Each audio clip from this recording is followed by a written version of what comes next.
뉴스를 보기 시작합니다. 오늘도 대부분 신문 일면에 이태원 참사 발생 4시간 전부터 압사 사고를 우려한 112 신고가 이어졌다는 기사가 실렸습니다. 네, 먼저 동아일보부터 보겠습니다. 경찰은 자체 규정에 따라 112 신고를 코드 0에서 4까지 5단계로 분류합니다. 그런데 경찰청이 공개한 녹취록을 보면 11건의 신고 전화 가운데 위급 상황임을 의미하는 코드 0이 1건, 코드 1이 7건, 총 8건으로 분류됐습니다. 그런데도 이 8건 가운데 경찰이 실제로 출동한 건 단 한 번뿐이라는데요. 사고 발생 직전 걸려온 전화에도 비명 소리도 들렸지만 경찰은 이 전화에도 출동하지 않았습니다. 한국일보는 이태원 참사 당시 구급차 진입이 지연되면서 골든타임을 놓쳤다고 지적했는데요. 신문이 참사 당일 현장 일대 CCTV를 확인한 결과 용산구청과 경찰 모두 불법 주차 단속과 교통 통제를 제대로 하지 않은 것으로 나타났습니다. 불법 주차된 차들이 도로를 점령한 탓에 신고를 받고 출동한 구급차가 250m 떨어진 현장까지 도착하는데 14분이나 걸렸다고 합니다. 한국일보 기사 하나 더 보겠습니다. 서울시가 지난 2013년 이태원동 보행환경 개선 사업을 했지만 당시 이태원 참사가 발생한 해밀턴 호텔 옆 골목은 손을 대지 못했다고 합니다. 토지 소유주가 31명으로 이해관계가 복잡한 데다 땅값도 비싸서 도로를 넓히는 것 같은 대책 없이 전신주와 통신선 지하화 작업 정도만 이뤄졌다는데요.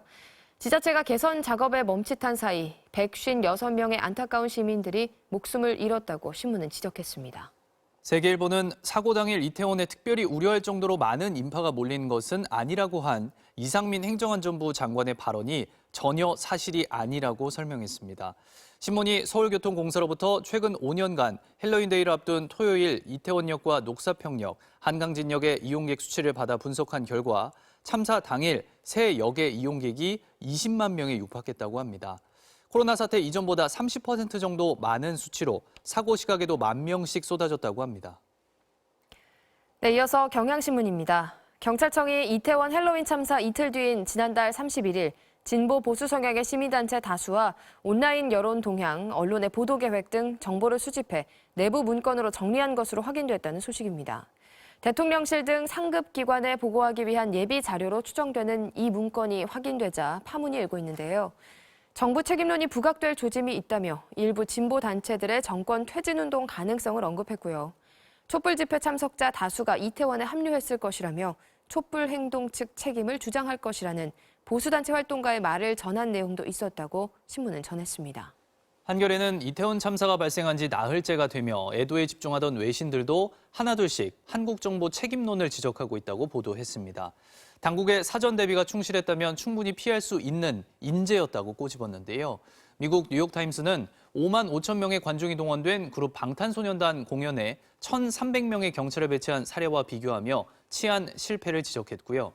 한국 관료들이 입을 굳게 다물고 있다며 정부의 책임 떠넘기기도 비판했다고 신문은 전했습니다. 끝으로 우리나라와 일본의 재난정신의료 시스템을 비교한 동아일보 기사 보겠습니다.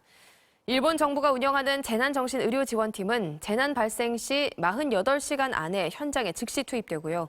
현장에서 트라우마 피해자들을 상담하고 약물 처방까지 하는 야전병원 역할을 한다고 합니다. 하지만 우리 보건복지부가 마련한 상담소는 서울광장과 녹사평역 분향소에 천막과 전용 버스로 만든 2곳뿐이고요. 그마저도 조문객이 몰리는 분향소에 꾸려져 정작 트라우마가 가장 큰 유가족과 부상자를 위한 현장의 정신상담 지원은 빠져 있다고 신문은 지적했습니다. 지금까지 뉴스 열어보기였습니다.